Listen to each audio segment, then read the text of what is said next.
हमारे एम्स में जितने लोग आते हैं, इलाज तो उनका तुरंत शुरू हो जाता है, लेकिन उनको बेड की बहुत भारी समस्या होती है। इसके तहत जो लोग उनको लेके आते हैं, जिसका इलाज शुरू हो गया, वो सड़कों पे सोते हैं। सभापति महोदय, बहुत बहुत धन्यवाद। सभापति महोदय, आपने मुझे स्वास्थ्य और परिवार कल्याण के इस विषय पर बोलने का मौका दिया। वैसे तो ये इतना महत्वपूर्ण विषय है कि इस पे जितना भी बोला जाए वो कम होगा, और सभी सदस्यों को मैं सुन भी रहा हूँ। आदरणीय सभापति महोदय, इस देश के लोगों को बहुत खुशी है कि नरेंद्र मोदी सरकार लगातार स्वास्थ्य के बजट में वृद्धि कर रही है। इस बार भी कई लोगों की बातचीत में आया है कि जो स्वास्थ्य का बजट पिछली बार 80,517 करोड़ था, अब वो 90,958 करोड़ का बजट है। सभापति महोदय, ये बताता है कि सरकार स्वास्थ्य को लेकर के कितनी गंभीर है।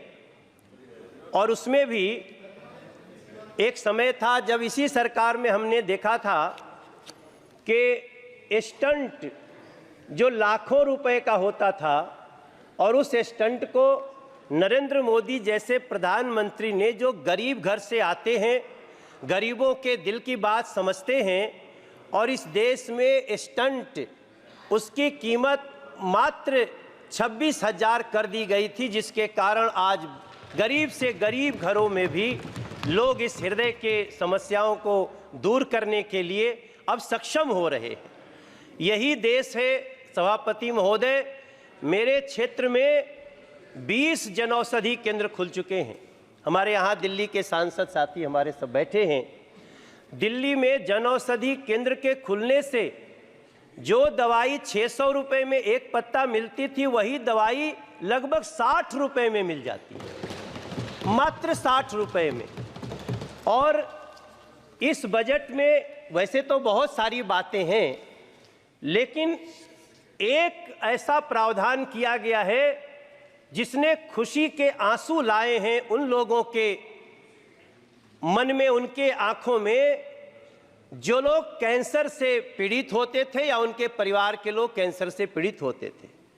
मुझे लगता है चाहे ये ट्रेजरी बेंच हो, चाहे वो सामने का बेंच हो, सभी लोग इसको अप्रिशिएट कर रहे हैं कि अब कैंसर की 3 महत्वपूर्ण दवाइयां, जिनमें लोगों को इतना बड़ा खर्चा होता था कि कई बार तो गरीब परिवार के लोग हिम्मत तोड़ देते थे, आज तीनों दवाइयों को इस बजट में कस्टम के शुल्क से मुक्त किया गया है और उसका बहुत ही आसान इलाज हो गया है। मैं अपनी बात को बहुत लंबा नहीं करूंगा सभापति महोदय। मैं एम्स का गवर्निंग बॉडी का मेंबर हूं और मैं पिछले 4 साल से उसके साथ काम कर रहा हूं। मुझे लगातार लोगों के जो कॉल्स आते हैं, लोग जैसे परेशान होकर आते हैं, तो मैं 2 सुझाव देना चाहता हूं इस बजट के मार्फत। जो आदरणीय अर्जुन राम मेघवाल जी बैठे हैं और हमारे मंत्री जी बैठे हैं, हमारे एम्स में जितने लोग आते हैं, इलाज तो उनका तुरंत शुरू हो जाता है, लेकिन उनको बेड की बहुत भारी समस्या होती है। इसके तहत जो लोग उनको लेके आते हैं, जिसका इलाज शुरू हो गया, वो सड़कों पे सोते हैं। सभापति महोदय, उनके परिजन जो रहते हैं वो इतने बुरे स्थिति में होते हैं कि इलाज तो जिसका हो रहा है, बाकी जो जीवन होता है वो बड़ा दयनीय होता है। मेरी प्रार्थना है, दिल्ली में हम सब कोशिश करेंगे कि हम डीडीए के मार्फत जगह दिलाएं बिहार के लिए, क्योंकि बिहार के सबसे ज़्यादा मरीज आते हैं। सभापति महोदय, बिहार झारखंड के लिए एक ऐसा भवन बने जहां जो उनके मरीज आए या लोग आए तो पहले वहीं उनके संबंधित डॉक्टर देख लें किस स्थिति में आए हैं, कहां भेजना है। और एक अंतिम बात सभी के लिए, हाँ, मैं तो चूँकि मैं दिल्ली में सांसद हूं और बिहार यूपी झारखंड से मेरा संबंध है, तो मेरा मन वहाँ पे चला गया। तो हाँ, नहीं बिल्कुल, मैं तो आपके लिए भी कहूंगा मेरे साथी, लेकिन आप लोग अपने अपने लोगों के लिए कहिएगा। आप चेयर को एड्रेस करें। जी सभापति महोदय, इधर मत देखिए। तो हम जमीन दिलवाने में भी मदद करेंगे सिर्फ, और मुझे जो मैं अंदर कमेटी में बैठता हूं, एम्स इसको करने में बहुत उत्सुक होगा, ये हमारा विश्वास है।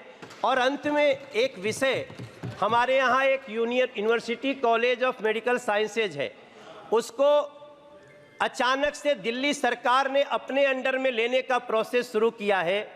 मैं प्रार्थना करता हूं, ये दिल्ली की जो सरकार है, आम आदमी पार्टी की गवर्नमेंट, उसके पास न स्कूल संभल रहे हैं, न अस्पताल संभल रहे हैं। मैं प्रार्थना करता हूं चेयर के थ्रू मंत्री जी से कि हमारे university college of medical sciences को, UCMS को दिल्ली सरकार में न जाने दिया जाए, कृपया जहां है वहीं रहने दिया जाए, ताकि बच्चों की जिंदगी बन सके। मैं इस चर्चा में भाग लिया, बहुत बहुत धन्यवाद।